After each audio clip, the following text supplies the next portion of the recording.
히브리서 5장 1절 대제사장마다 사람 가운데서 취한 자이므로 하나님께 속한 일에 사람을 위하여 예물과 속죄하는 제사를 드리게 하나니 저가 무식하고 미혹한 자를 능히 용납할 수 있는 것은 자기도 연약에 쌓여 있음이니라. 이러므로 백성을 위하여 속죄죄를 드림과 같이 또한 자기를 위하여 드리는 것이 마땅하니라. 아론의 반차를 쫓는 대제사장들은 사람 가운데서 취하기 때문에 사람이 가지고 있는 근본적인 자범죄하고 첫 아담이 범죄한 이 원죄 때문에 다른 사람의 속죄하는 제사를 드리기에 앞서서 대제사장 본인을 위한 속죄제를 드리게 되죠. 숫송아지 가지고. 레위기 4장 3절을 보면 만일 기름 부음을 받은 제사장이 범죄하여 백성을 죄어를 입게 하였으면 그 범한 죄를 인하여 흠없는 숫송아지로 속죄의 제물을 삼아 여호와께 드릴지니. 대제사장이 자기가 죄가 있는 상황에서 다른 사람의 속죄제를 드리면 이스라엘 백성들에게 죄얼이 돌아간다고 그래요. 죄얼. 이 죄얼이란 말은 지금 잘 안 쓰죠. 죄로 인해 오는 재앙을 죄얼이라고 합니다. 그래서 대제사장이 다른 백성에게 자기 죄 때문에 피해를 입히지 않으려면 반드시 다른 사람의 속죄제를 드리기에 앞서서 자기의 죄를 해결하기 위해 숫송아지를 속죄제로 드려야 합니다. 먼저 자기 죄부터 해결해야 하는 게 사람에게서 뽑은 대제사장들의 한계죠. 그리고 이와 별도로 대제사장들은 1년에 한 번 유대력 7월 10일에 대속죄절, 이때의 대제사장도 자기를 위해서 숫송아지를 잡습니다. 그 부분은 레위기 16장과 23장에 나와 있습니다. 특히 16장에 자세히 나와 있으니까 나중에 한번 읽어보세요. 중요한 거는 이 대속죄절은 재림 예수가 올 때에 현재 육적인 이스라엘 백성들에게 회개의 심령을 부어서 크게 회개하는 역사가 일어난다고 했죠. 이 속죄절은 아직 일어난 사건이 아니에요. 예수 그리스도가 십자가에 못 박혀 죽으심으로 부활했던 그 사건을 말하는 게 아닙니다. 물론 그때 침례 요한이 회개하는 침례를 베풀었죠. 그러나 그걸 의미하는 거 아니에요. 이 속죄절하고 나팔절하고 이 초막절은 재림 때에 이루어질 역사예요. 어쨌든 다시 본론으로 돌아가서 히브리서 5장 1절에서 3절까지는 바로 이 아론의 반차를 쫓는 대제사장들은 다른 사람의 속죄제를 드리기에 앞서서 자기가 스스로 범죄하는 범죄와 첫 아담으로부터 들어온 원죄를 해결하기 위해서 다른 사람의 속죄제에 앞서서 먼저 자기가 숫송아지를 가지고 속죄제를 드려야 한다는 것. 4절 이 존귀는 아무나 스스로 취하지 못하고 오직 아론과 같이 하나님의 부르심을 입은 자라야 할 것이니라. 대제사장은 아무나 임명되는 게 아니에요. 하나님의 부르심을 입어야 합니다. 첫 대제사장이었던 아론도 하나님이 정해 주셨죠. 자기 임의대로 한 게 아닙니다. 5절 또한 이와 같이 그리스도께서 대제사장 되심도 스스로 영광을 취하심이 아니요 오직 말씀하신 이가 저더러 이르시되 너는 내 아들이니 내가 오늘날 너를 낳았다 하셨고 시편에 있는 구절을 또 인용하면서 예수 그리스도도 본인 스스로 대제사장이 된 게 아니고 하나님의 구속 섭리 가운데서 예수 그리스도도 하나님께서 세우셨다. 그 얘기를 하고 있는 겁니다. 6절 또한 이와 같이 다른 데 말씀하시되 네가 영원히 멜기세덱의 반차를 쫓는 제사장이라 하셨으니 시편 110편 4절에 나오는 말이죠. 멜기세덱의 반차를 쫓는 제사장이다. 그러면 이것이 무슨 얘기인지 이제부터 얘기하겠습니다. 창세기 14장 17절에서 20절까지 보면 아브람이 자기 조카인 롯을 구하고 돌아오는 길에 멜기세덱이라는 대제사장을 만나죠. 그 얘기가 나오는데 한번 읽어보겠습니다. 창세기 14장 17절에서 20절 아브람이 그돌라오멜과 그와 함께한 왕을 파하고 돌아올 때에 소돔왕이 사회 골짜기 곧 왕곡에 나와 그를 영접하였고 살렘왕 멜기세덱이 떡과 포도주를 가지고 나왔으니 그는 지극히 높으신 하나님의 제사장이었더라. 그가 아브라함에게 축복하여 가로되 천지의 주제시요 지극히 높으신 하나님이여 아브라함에게 복을 주옵소서. 너희 대적을 내 손에 붙이신 지극히 높으신 하나님을 찬송할지로다 하매 아브라함이 그 얻은 것에서 10분의 1을 멜기세덱에게 주었더라. 창세기 14장 17절에서 20절을 보면 이때는 아브라함이 자기 아들인 이삭을 바치기 전이죠. 그래서 이름이 아브라함으로 나옵니다. 이삭을 바치기 전에 조카 롯을 구했다가 돌아오는 길에 살레망이라고 불리우는 멜기세덱이라는 하나님의 대제사장이 나와서 무엇을 가지고 나왔냐면 18절에 보면 떡과 포도주를 가지고 나와서 아브라함을 축복을 해요. 축복을 빌자 아브라함이 전쟁에서 빼앗은 전리품 중에 10분의 1을 멜기세덱에게 줘요. 예수 그리스도가 왜 멜기세덱의 반차를 쫓는 제사장인지 구체적으로 설명할 수 있습니다. 여기서 한번 나오고 그 다음에 창세기 22장 17절을 한 구절만 읽어보겠습니다. 창세기 22장 17절 내가 내게 큰 복을 주고 내 씨로 크게 성하여 하늘의 별과 같고 바닷가의 모래와 같게 하리니 내 씨가 그 대적의 문을 얻으리라. 바다 모래와 같게 한대요. 누굴요? 아브라함의 후손. 아브라함의 후손이 별과 같게 되고 바다 모래처럼 된다고 그렇게 나와요. 그러면서 복을 줬죠. 그러면서 대적의 문을 얻는다. 이 대적의 문을 얻는다라는 말은 사단의 세력을 바로 이 아브라함의 후손이 박살낸다는 얘기죠. 언제? 재림 때. 그 부분을 다시 한번 읽어볼게요. 그러면 왜 바다 모래라는 표현을 썼을까? 요한계시록 12장 17절로 가보겠습니다. 요한계시록 12장 17절 용이 여자에게 분노하여 돌아가서 그 여자의 남은 자손 곧 하나님의 계명을 지키며 예수의 증거를 가진 자로 더불어 바닷가 모래 위에 섰더라 이렇게 나오죠. 여기 보면 여자의 남은 자손이라고 표현이 나오면서 요한계시록 12장 17절 하나님의 계명을 지키며 예수의 이 증거를 가진 자들과 더불어 싸우려고 용이 바다 모래 위에 섰다고 나와요. 이 바다 모래가 창세기 22장 17절에 나오는 바다 모래와 같게 한다는 것과 같아요. 그래서 이 요한계시록 12장 17절에 있는 바다 모래라는 정체는 바로 이 아브라함의 후손이에요. 그럼 이 아브라함의 후손이 누구냐 도대체? 갈라디아서 3장 7절에서 9절을 읽어보면 나와요. 갈라디아서 3장 7절에서 9절로 가보겠습니다. 갈라디아서 3장 7절 그런즉 믿음으로 말미암은 자들은 아브라함의 아들인 줄 알지어다. 믿음으로 말미암는 자들은 누구를 믿어요? 예수 그리스도가 나의 구세주라는 것을 믿음으로 믿는 자들은 아브라함의 아들이래요. 아브라함의 아들이라고 나오죠. 영적인 아들. 8절 또 하나님이 이방을 믿음으로 말미암아 의로 정하실 것을 성경이 미리 알고 먼저 아브라함에게 복음을 전하되 모든 이방이 너를 인하여 복을 받으리라 하였으니 창세기 22장에 나오는 내용이죠. 갈라디아서 3장 9절 그러므로 믿음으로 말미암은 자는 믿음이 있는 아브라함과 함께 복을 받느니라.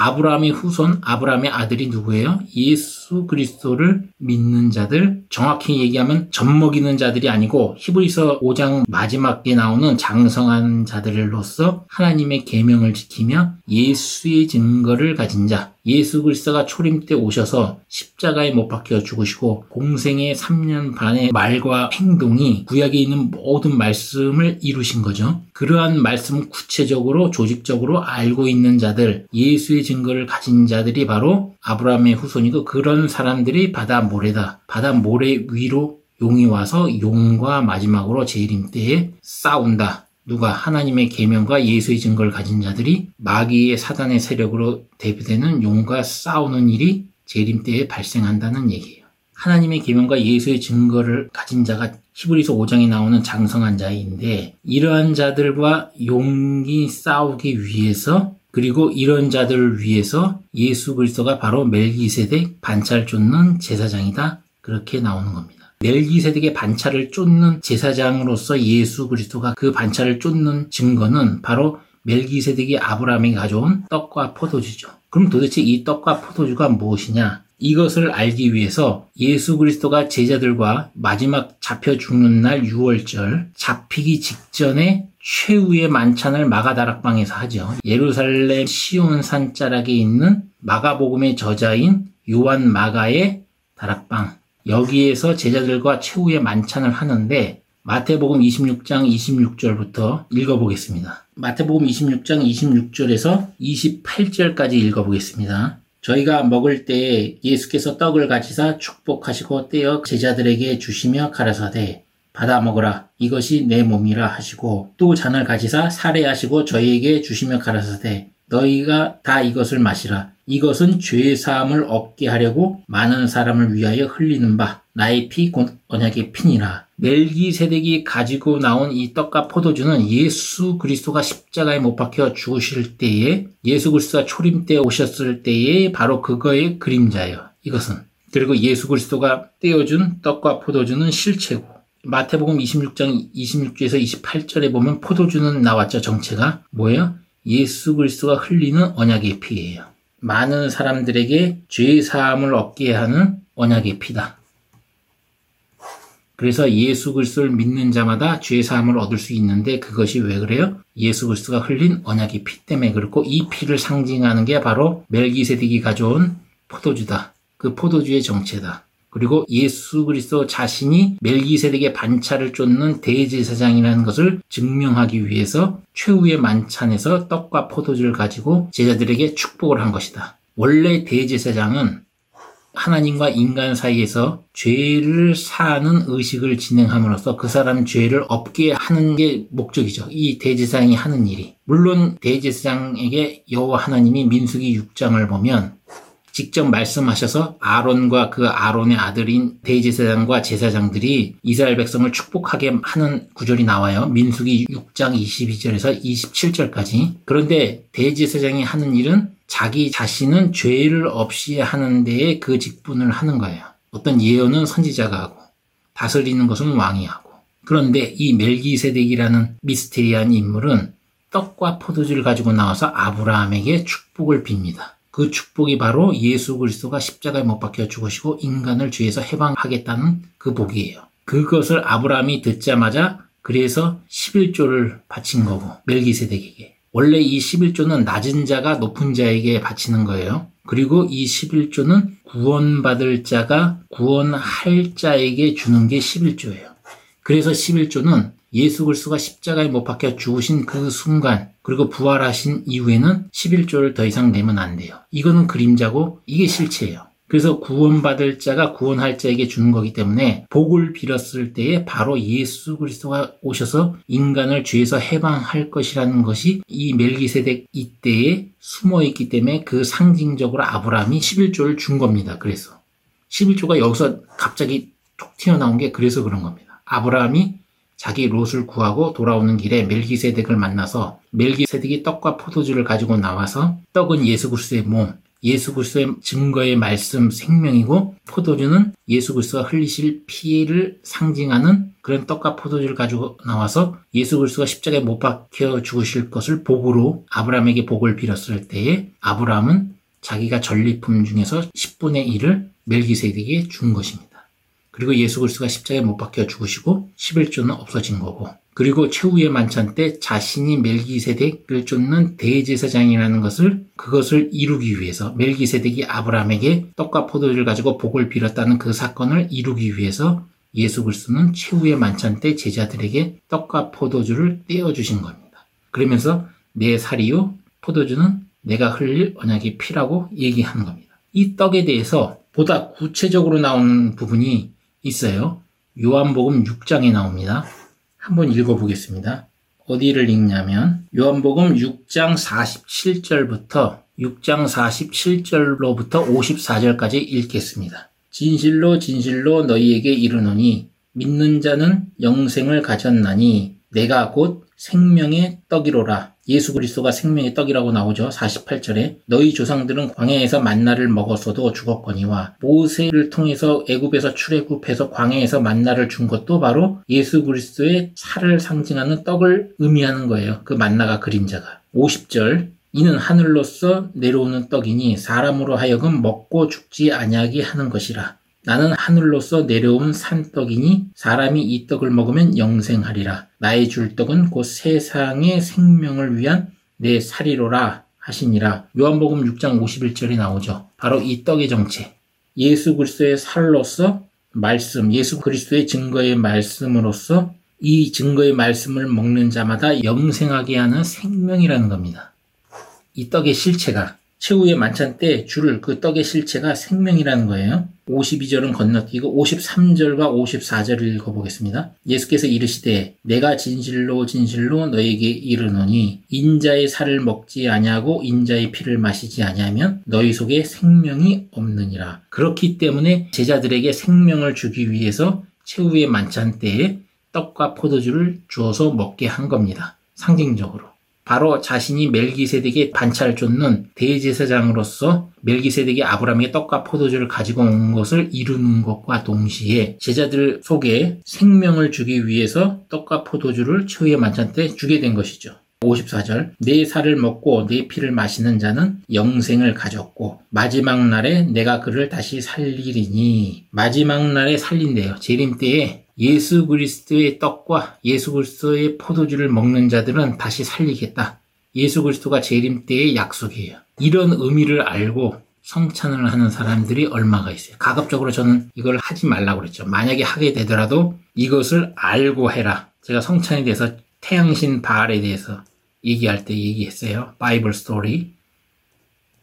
정리를 하면 예수 그리스도가 멜기세덱에게 반차를 쫓는 대제사장이 되는 것은 다윗의 시인 시편 110편 4절을 인용해서 이 히브리서를 쓴 히브리서 기자가 얘기를 하고 있지만 보다 더 깊게 들어가면 이 멜기세덱의 반차를 쫓는 대제사장으로서 예수 그리스도가 자기 자신을 증명을 한 것이에요. 공생애 때. 다른 날도 아니고 잡혀 죽기 직전인 그 6월절 그날에 잡힐 때에 떡과 포도주를 가지고 제자들에게 만찬을 베품으로써 본인이 나는 멜기세덱의 반차를 쫓는 대제사장이 될 것이다. 예수 그리스도가 십자가의 곧 잡혀 죽임을 당해서 못 박혀 죽으시고 부활함으로써 나는 멜기세덱의 반차를 쫓는 대제사장으로서 그것을 증명하기 위해 최후의 만찬 때 떡과 포도주를 상징적으로 가지고 나온 거예요. 그리고 실질적으로 자기가 십자가에 못 박혀 죽음으로써 자기의 피가 포도주로 직접 십자가 골고다 언덕에서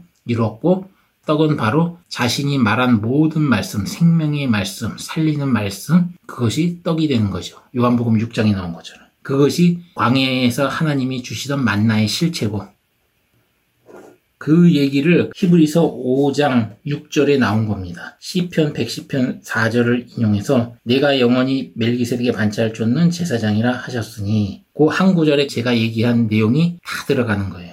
다시 히브리서 본문으로 돌아가서 히브리서 5장 7절 그는 육체에 계실 때에 자기를 죽음에서 능히 구원하실 이에게 심한 통곡과 눈물로 간구와 소원을 올렸고 그의 경외하심을 인하여 들으심을 얻었느니라. 하나님이 응답을 했다는 얘기죠. 이것은 겟세마네 동산에서 기도한 것 그것이죠. 바로 이 최후의 만찬 뒤에 바로 감람산으로 갔죠. 헤롯 성전을 마주보고 있는 기드론 골짜기 건너편에 있는 감람산 북쪽에 있는 겟세마네 동산에서 기도하신 그 내용입니다. 모세의 율법에 레위기 가서 제사하는 방식 거기에 보면 16장에도 나오죠. 향을 가지고 연기를 피워가지고 속죄소를 가리죠. 이 속죄소를 가리는 실체도 바로 겟세마네 동산에서 기도하신 예수 그리스도라는 걸 알 수가 있어요. 그리고 이 향에 대한 부분은 요한계시록에도 나오죠. 어쨌든 다시 본론으로 돌아가서 이렇게 심한 통곡으로 하나님이 들으셨고 8절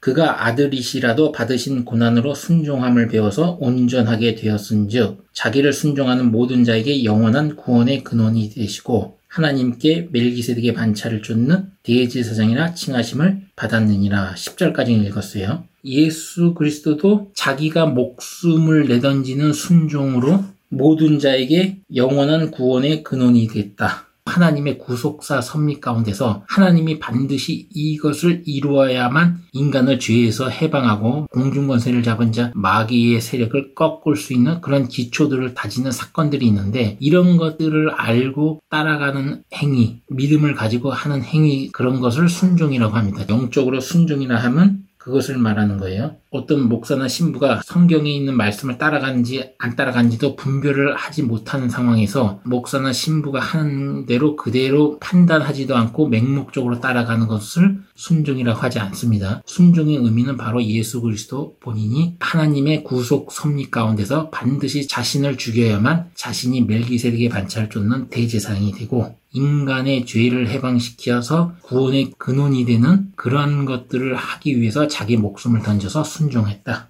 5장 8절에서 10절까지 보면서 우리는 그것을 알 수가 있습니다. 예수 그리스도가 자신의 목숨을 던져서 자신이 멜기세덱을 쫓는 대제사장이라는 것을 증명해내십니다.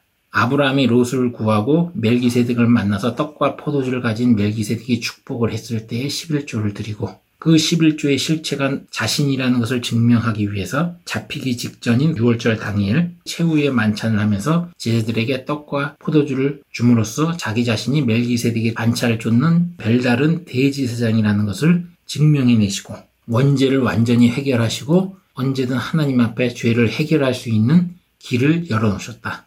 멜기세덱 반차를 쫓는 대제사장인 예수 그리스도가. 11절 멜기세덱에 관하여는 우리가 할 말이 많으나 너희의 듣는 것이 둔함으로 해석하기 어려우니라. 히브리서 7장 보면 멜기세덱에 대해서 자세히 나오는데 그때 가서 좀 더 자세히 얘기하겠습니다. 그리고 멜기세덱이 살레망이라고 나오죠. 살레망 의왕이라고 히브리서 7장에 나오죠. 이 살렘과 의의 왕이라는 것은 의가 될 수 있는 것은 예수 그리스도의 십자가의 피로 말미암아 인간이 죄에서 해방될 수 있을 때만 의의 왕이 될 수가 있어요. 멜기세덱이 예수 그리스도를 예표하고 왜 하필은 멜기세덱이 살렘 왕이냐, 예루살렘의 왕이냐 핵심만 잠깐 언급하면 예루살렘 모리아산에서 예수 그리스도를 상징하는 이삭의 번제를 아브라함이 드렸던 장소입니다. 이 예루살렘 중심에 예수 그리스도가 바로 서서 하나님의 구속 섭리를 이루겠다는 것을 상징하는 거예요. 재림 때도 환란이 오거든 멸망에 가증한 것이 존귀한 자리에 서거든 너희들은 예루살렘 기드론 골짜기 건너편에 있는 감람산에 있는 골짜기로 도망가라고 나오는 거고 예수 그리스도가 14만 4천과 함께 시온산에 서 있는 것도 이 시온산도 예루살렘 안에 있죠. 지금 예루살렘은 이게 밖으로 빠져나가지만 신약시대의 시온산은 예루살렘 안에 들어가요. 시온산 자체가 예루살렘 안에 들어가죠. 그래서 여러 가지 영적인 의미가 있어서 이 살레망이 된 거예요. 멜기세덱이. 어쨌든 히브리서 5장 12절 때가 오래므로 너희가 마땅히 선생이 될 터인데 너희가 다시 하나님의 말씀의 촉구가 무엇인지 누구에게 가르침을 받아야 할 것이니 젖이나 먹고 단단한 식물을 못 먹을 자가 되었도다. 대저 젖을 먹는 자마다 어린아이니 의의 말씀을 경험하지 못한 자요. 14절 단단한 식물은 장성한 자의 것이니 저희는 지각을 사용함으로 연단을 받아 선악을 분별하는 자들이니라. 이러면서 히브리서 5장이 끝납니다. 아무리 믿음 있는 자가 되어도 하나님의 구속 섭리를 모르면 하나님의 구속 섭리, 첫 아담이 범죄할 때부터 재림예수, 초림예수,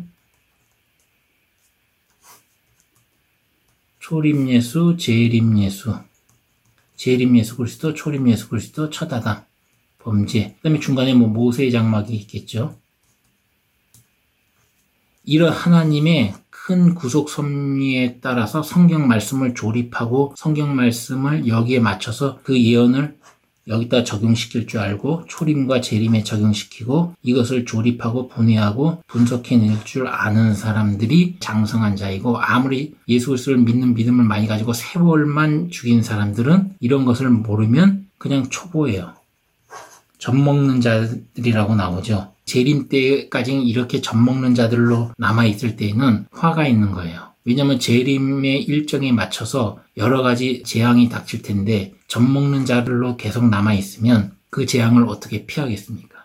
젖먹는 자는 목사라든지 신부라든지 아니면 장로라든지 권사라든지 안수집사라든지 이런 직분과는 전혀 상관이 없어요. 성경의 이 말씀을 구속 섭리에 대해서 얼마큼 많이 아는가, 이것을 얼마만큼 성경 말씀을 가지고 자유자재로 조립하고 분해할 수 있는지, 분석할 수 있는지, 이런 것들을 어떻게 때에 따른 양식으로 자기 심령 안에 말씀의 집을 짓고 가지고 있느냐에 따라서 장성한 자냐 젖먹는 자로 분류가 돼요. 목사, 장로 뭐 이런 직분하고 전혀 상관이 없어요. 14절에 나온 것처럼 단단한 식물은 장성한 자만 먹을 수 있어요. 왜냐하면 지각을 사용해가지고 연단을 받는다는 얘기가 나오죠. 연단은 아무나 받지 못해요. 이 고난과 시련이 따라옵니다. 그러면서 점점 그 사람의 심령이 단단해지죠. 그렇기 때문에 영적으로 선과 악을 분별할 수 있는 능력이 생겨요. 오로지 하나님의 말씀을 통해서만 알 수 있는데 이 사람이 그 유명한 목사인데 그 유명한 신부인데 카톨릭 교황인데 이 사람이 어디까지는 성경 말씀을 얘기하고 어디까지는 성경 말씀을 얘기하지 않는가 이런 것들을 다 분별해낼 수가 있습니다.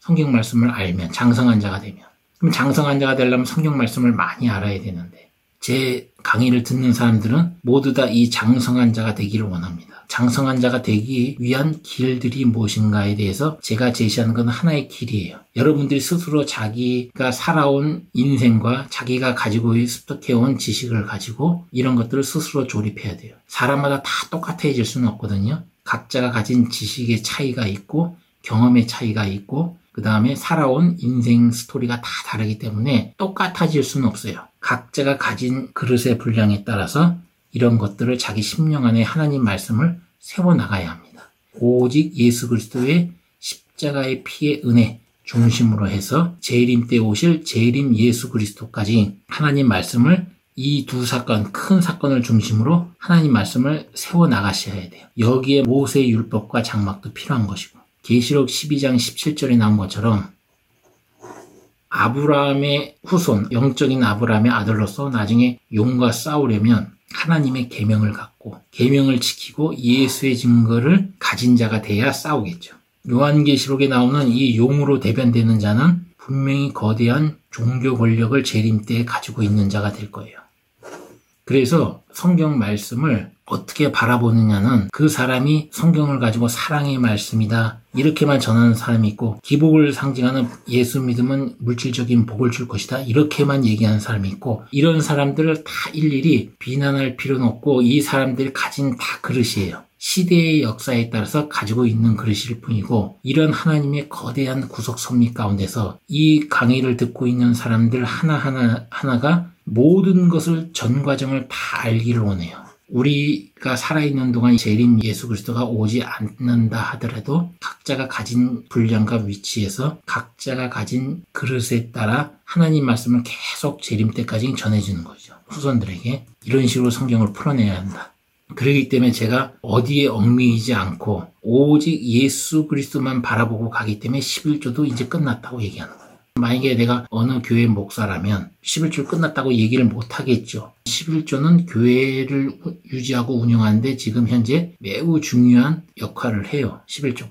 근데 11조가 없어져야 한다. 왜? 11조는 그림자고 이미 예수 그리스도가 십자가에 못 박혀 죽으심으로써 인간을 죄에서 해방했다. 그리고 예수 그리스도의 살과 떡인 멜기세덱이 가져온 떡과 포도주를 먹는 자이어야만 구원과 영생이 있다. 예수 그리스도가 말한 최후의 만찬 때 멜기세덱이 가져온 떡과 포도주, 최후의 만찬 때 베풀었던 떡과 포도주, 그것을 예수 그리스도가 골고다 언덕에서 십자가의 죽으심으로 말미암아 모든 것을 다 이루시고 그 언약의 피와 예수 그리스도의 생명의 말씀, 예수 그리스도가 초림 때 오셔서 말씀하신 살리는 영생하게 하는 그 예수 그리스도의 살인, 예수 그리스도의 증거의 말씀을 가진 자가 하나님의 구속 섭리 가운데서 하나님이 원하시고 예수 그리스도가 원하시는 멜기세덱의 반차를 대제사장이신 예수를 쫓아갈 수 있는 진정한 기독교인이 될 수가 있다. 그런 자들이 나중에 재림 때에 용과 싸울 수 있는 위치까지 장성할 수 있는 자가 된다. 하나님의 말씀에 장성한 분량에 이를 수 있는 장성한 자가 되는 비결은 바로 이 말씀이고 그 말씀은 바로 예수 그리스도가 중심이 된 초림 예수와 재림 예수 그리고 그 예수를 증거하는 모든 말씀을 조립해낼 수 있는 그런 능력을 가진 자가 되어야 한다. 그것이 바로 히브리서 5장 14절에 말하는 장성한 자라는 것을 히브리서 기자가 말해주고 있다. 이렇게 얘기하면서 마지막으로 결론을 내겠습니다. 히브리서 기자는 히브리서 5장을 통해서 바로 우리 모두가 이런 장성한 자가 되기를 원합니다. 아론의 반차가 아닌 멜기세덱 반차를 쫓는 대제사장인 예수를 쫓아가야 한다. 자신들이 지는 자범죄는 행동을 고치면 돼요. 이것을 또 회개하고 또 회개하고 또 회개하고 하면 죽은 행실의 회개가 돼가지고 도의 첩으로 다시 돌아가는 자가 되는 겁니다. 사도 바울이 말은 죽은 행실의 회개가 돼요. 그래서 오로지 육체의 연약함을 인하여서 죄를 범했을 경우에는 예수 그리스도가 2000년 전에 십자가에 못 박혀 죽으신 예수 그리스도의 흘리신 언약의 피만을 믿고 하나님 앞에 기도할 때도 바로 이 피를 생각하면서 나아가자. 그리고 행동을 곧바로 고쳐 나가자. 그렇게 해 나가면서 재림 예수를 바라보면서 하나님 말씀을 이렇게 분석해 나갈 수 있도록 말씀을 계속 읽어 나가야 돼요. 의미 없는 성경 말씀 읽는 거는 의미가 없어요. 의미 없이 그냥 쭉쭉쭉 읽는 거는. 바로 이렇게 조립하는 과정을 스스로 혼자 훈련을 통해서 반복을 해 나가요. 여기서 적용해보고 이것이 뭐가 틀리고 이것은 아닌 것 같고 이렇게 생각하면서 적용해 나가는 과정을 겪다 보면 여러 가지 시행착오가 있을 것이고 그것이 하나의 연단의 과정이에요. 그렇게 하다 보면 각자 분량을 가진 장성한 자가 돼요. 장성한 자가 돼가지고 재림 때 올 때까지 살아있는 분들은 하나님의 계명을 지키며 예수의 증거를 가진 자로서 바다 모래 위에 쓴 아브라함의 아들과 싸우려고 대적하려고 그 위에 섰던 용들과 싸우는 대회전이 일어날 것이다. 그 일이 일어날 때 피하지 말고 하나님의 계명을 지키며 예수의 증거를 가진 자들은 용과 싸워야 된다. 이 용은 거대한 종교 권력을 가진 자로서 나중에 싸우게 되는 날이 올 것이다. 마지막 포인트 하나, 히브리서 5장의 포인트. 멜기세덱의 반차를 쫓는 예수 그리스도가 바로 최후의 만찬 때 떡과 포도주를 가지고 나온 것은 바로 본인 자신이 멜기세덱이 아브라함에게 축복하러 나올 때 그 떡과 포도주다. 떡과 포도주의 실체를 밝힌 게 바로 마태복음 26장 26절에서 28절에서는 포도주가 바로 사람들이 죄사함을 얻기 위해서 흘리는 언약의 피라는 실체를 밝히셨고 떡의 실체는 요한복음 6장의 47절에서 6장 47절에서 54절까지 거기서 이 떡은 생명을 살리는 영생에 이르게 하는 예수 그리스도의 자신의 육체로서 말씀이다. 증거의 말씀이다고 그 실체를 밝혀요. 이 증거라는 말은 어려운 말이 아니에요. 예수 그리스도가 십자가에 못 박혀 죽으시기까지 예수 그리스도가 초림에 오셔서 그때부터 성경에 기록되어 있는 예수 그리스도의 행적, 이적, 표적, 기사, 말씀 모든 것들이 바로 구약의 선지자들이 여러 모양과 히브리서 1장에 나온 것처럼 여러 모양과 여러 부분에서 선지자를 통해서 말씀하신 모든 말씀을 이루시는 그 예수 그리스도의 공생의 3년 반 동안 증거하시던 예수 그리스도가 십자가에 못 박혀 죽기까지 과정에서 행했던 표적과 말과 언행과 이적 이 모든 것들이 바로 증거의 말씀이고 이것을 이렇게 조립해내는 능력이 바로 증거의 말씀을 가졌다 이렇게 표현합니다. 떡과 포도주를 가진 자가 되어야 한다. 이렇게 떡과 포도주를 마신 자들만 영적으로 마신 자들만 예수 그리스도가 재림 때 다시 살리겠다고 요한복음 6장에서 말씀하신 거죠. 이렇게 조립하는 과정에서 장성한 자가 돼서 교황이든 신부든 목사든 그 누가 성경 말씀을 가지고 얘기를 해도 어디까지 하나님의 말씀이고 어디까지는 자기 생각이고 어떻게 성경 말씀을 가지고 장난질을 치면서 종교 권력을 키우고 행사하는지 이러한 부분들을 전부 다 선악을 분별할 수 있는 자가 되었으면 좋겠습니다. 이상입니다.